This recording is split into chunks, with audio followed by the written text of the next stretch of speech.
प्यारे साथियों, भोपाल एसआई में आपका बहुत बहुत स्वागत है। मैं राजेंद्र सर। और आज के इस हिंदी सेशन में मैं आपके लिए बताना चाहता हूं कि यदि आपने हमारे प्रीवियस वीडियो के लिए नहीं देखा है तो कृपया पहले आप उन वीडियो को ज़रूर देखें, तभी आपके लिए ये वीडियो समझ में आएगी। इसके बाद यदि ये वीडियो आपको अच्छी लगती है तो इसे आप लाइक करें, शेयर करें और सब्सक्राइब करें।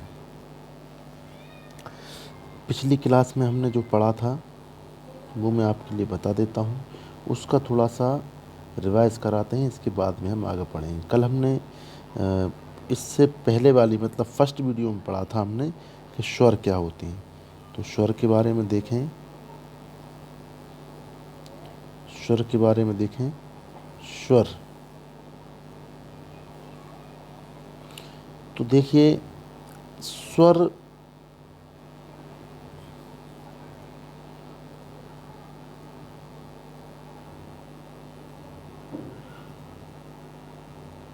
स्वर जो होते हैं क्या होते हैं? स्वर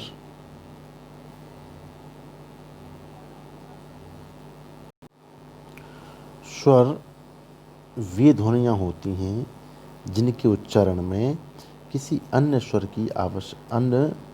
वर्ण की आवश्यकता नहीं होती। ठीक है, चलिए इसके बाद में हमने पढ़ा था कि स्वर 3 प्रकार के होते हैं। वैसे तो अलग अलग प्रकार के होते हैं लेकिन वो महत्वपूर्ण 3 ही माने गए हैं। पहला था आपका ह्रस्व, दूसरा दीर्घ, तीसरा प्लुत। एक मात्रक, द्विमात्रक और त्रिमात्रक। और परीक्षा में इनका क्वेश्चन कैसे पूछा जाता है? एक मात्रक स्वर का पहचान करें। एक मात्रक स्वर के लिए दीर्घ, ये द्विमात्रक होता है, ये त्रिमात्रक होता है। ठीक है, चलिए इसके बाद हमने व्यंजन के लिए पढ़ा था। ये जो आपके सामने दिख रहे होंगे, हमने ये पढ़ा था प्रीवियस क्लास में। ठीक है, चलिए आघोष, और उसके बाद में पढ़ा था साघुजे, लिखा है घोषत्व के आधार पर स्वर। तो अब इसमें मैं आज आपके लिए बताऊंगा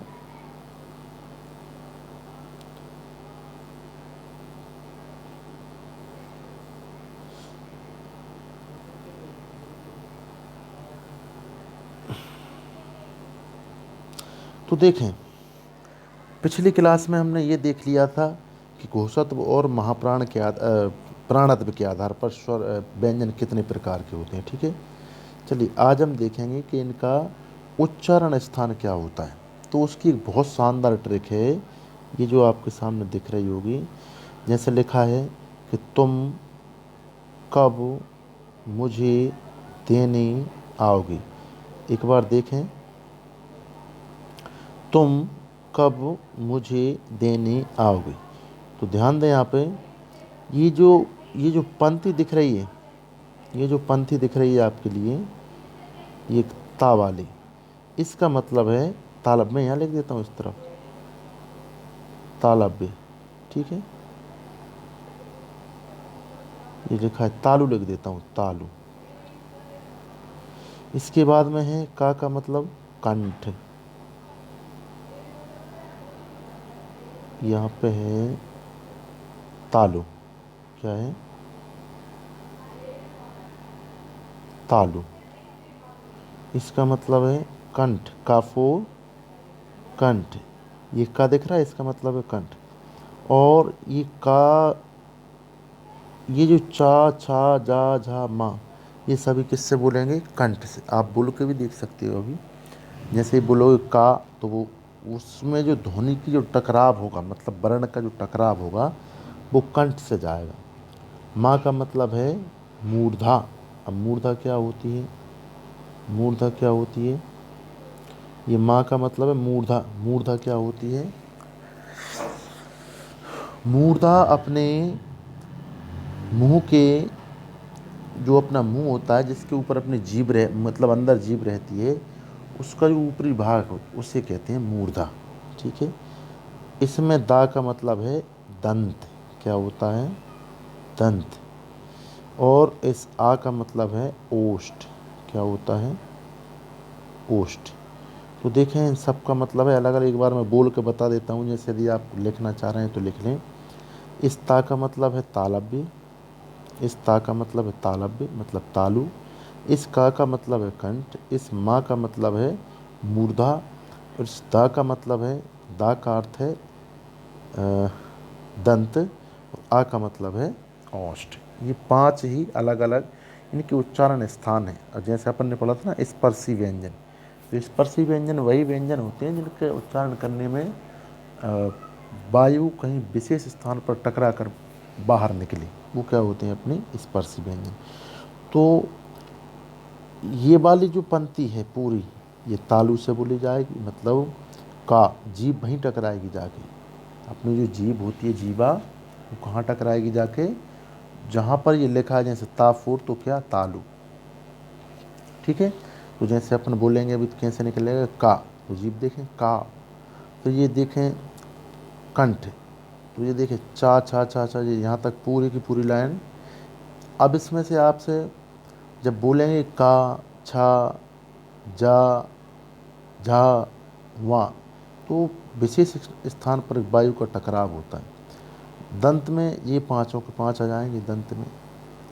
औष्ठ में जैसे पा, अब बोल कर देखो ता, ता जीभ कहाँ पे लग रही है? ता, था, दा, घा, धा, ना। ये जो आपके लिए दिखाई दे रहे हैं ये सब क्या है? दंत वाले हैं। ठीक है। चलिए अब एक बात और यहाँ पे बता दूं, अब आपसे पूछा जाएगा प्रश्न में, प्रश्न आएगा कि बताइए कि दंत, प्रश्न आ गया आपके सामने, निम्न में से वो वर्ण का चुनाव करें जो तालव्य से संबंधित ना हो। अब इसमें जैसे मान लो तीन ऑप्शन ये हैं, ऐसा हो गया।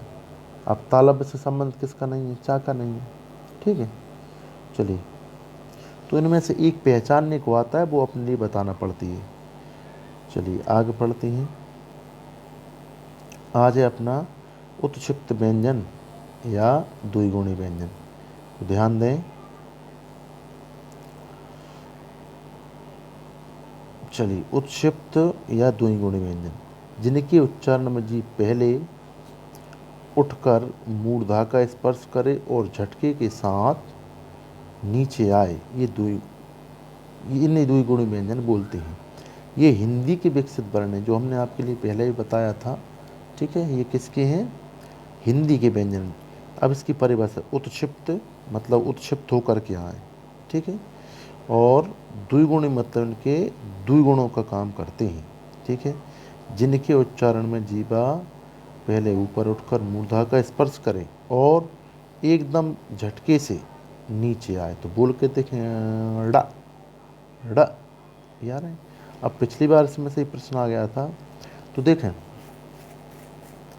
ये जो होता है वो क्या होता है? ये जो होता है वो सघोष अल्प प्राण। डा जो होता है वो सघोष अल्प प्राण है।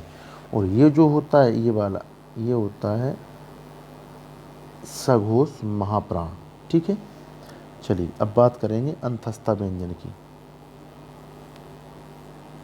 अंतस्था व्यंजन, चलिए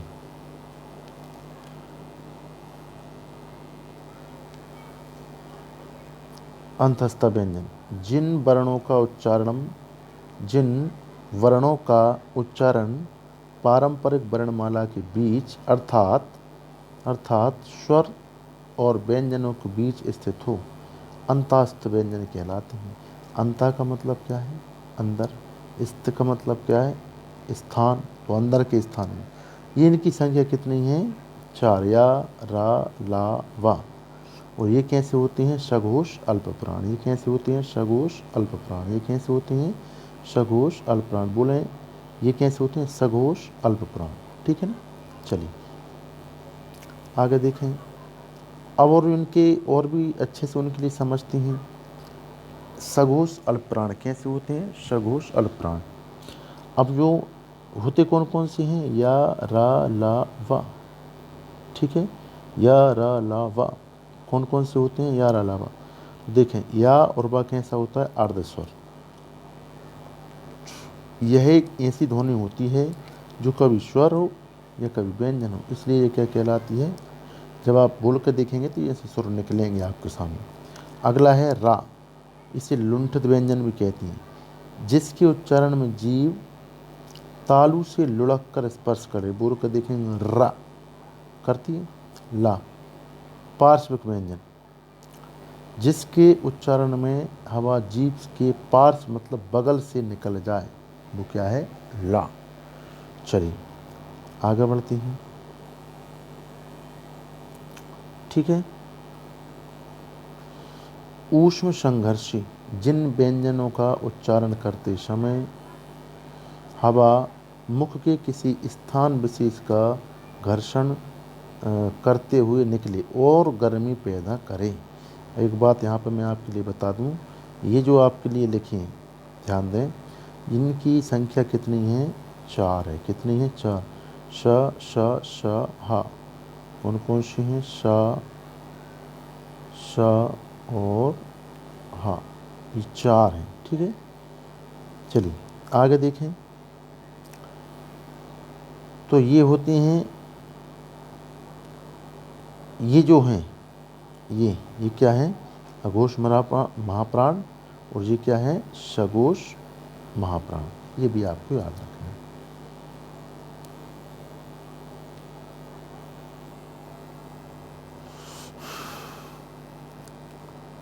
देखिए अभी लगभग 3 से 4 वर्ष हो चुके हैं और मध्य प्रदेश में कोई भी भर्ती नहीं आ पा रही है, क्योंकि सरकार में कुछ ऐसा चल रहा है, कोठापटक चलती रहती है, तो मध्य प्रदेश में तो भर्तियाँ आ नहीं रही।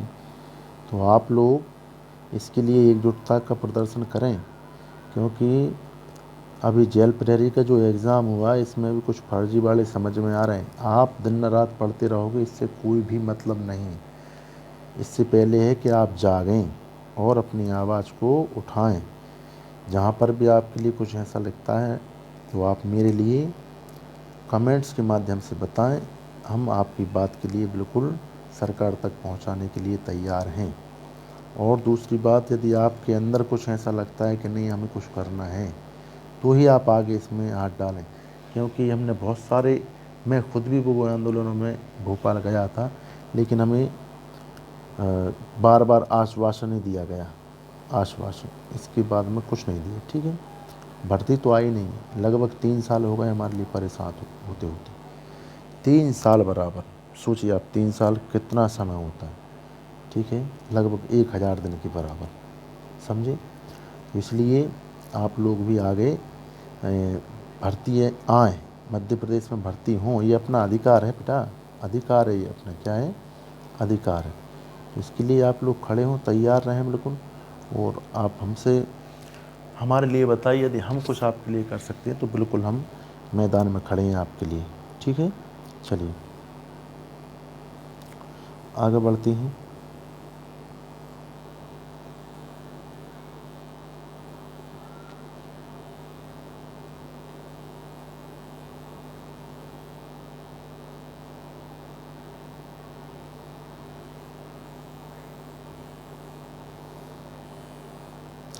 चलिए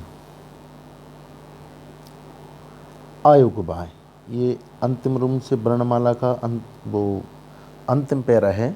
आयुगबाय, अनुस्वार विसर्ग, ये 2 होते हैं आयुगबाय। अनुस्वार को शीर्ष बिंदु वाला एवं विसर्ग को पार्श्व बिंदु वाला वर्ण कहते हैं। परंपरागत रूप से, अब देखें इनके जो चिन्ह होते हैं वो इस प्रकार होते हैं, को स्वर के साथ रखा जाता है, लेकिन स्वर में ध्वनियाँ नहीं हैं, क्योंकि ये स्वर के साथ नहीं होती हैं। अपन ने अभी स्वर पढ़े, तब इनके लिए नहीं पढ़ा था। ठीक है।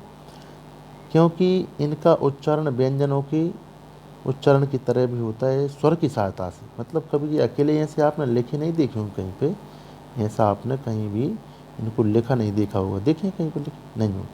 कब लिखाते हैं? जब कोई स्वर व्यंजन होता है। ठीक है। देखें ये व्यंजन भी नहीं है, क्योंकि इनकी गणना स्वरों के साथ होती है। अब देखें व्यंजन इसलिए नहीं क्योंकि हमने इनके लिए पढ़े ही नहीं अभी। ठीक है, आगे देखते हैं। चलिए थोड़ा सा और है, देख लेते हैं। ये व्यंजन भी नहीं है क्योंकि इनकी गणना स्वरों के साथ होती है और उन्हीं तरह लिखने में इनके लिए मात्राएं का प्रयोग किया जाता है। मतलब अकेले से आप इनकी मात्राएं बेटा नहीं लिख सकते हो। ठीक है, अब बात करते हैं हम संयुक्त व्यंजन की। चलिए, संयुक्त व्यंजन क्या होते हैं? संयुक्त व्यंजन 4 होते हैं। कितने होते हैं? 4। ये मूल व्यंजन नहीं है। इनकी रचना दो व्यंजनों के मेल से होती है। दो व्यंजनों के लिए जब मिलाया जाता है तो ये बनते हैं, इसलिए इनको संयुक्त व्यंजन कहते हैं। जैसे छा, त्रा, ज्ञा और स्रा। तो देखें, जो अपना छा होता है वो का प्लस मतलब का धन शा से मिलकर बना होता है, और इसके बाद में त्रा होता है वो अपना ता और रा से मिलकर बना होता है। अपना ज्ञा ये होता है आपका जा धन वा। ठीक है, आ नहीं है, ये वा है, वा। और स्रा होता है आपका